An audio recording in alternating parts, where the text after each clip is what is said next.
Welcome to the Slop Temple. We pray this video helps.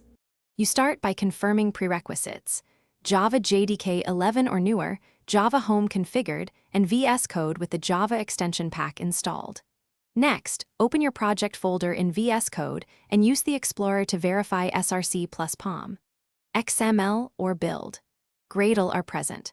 Once done, open the integrated terminal with Ctrl+ and run Java version and javac version to confirm paths. This ensures compilation and runtime align, so you avoid confusing path errors later.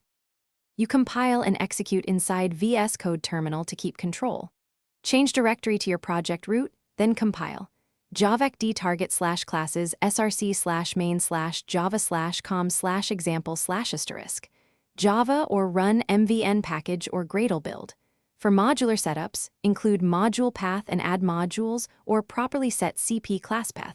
That prevents no class def found error. Once compiled, run java cp target/classes com.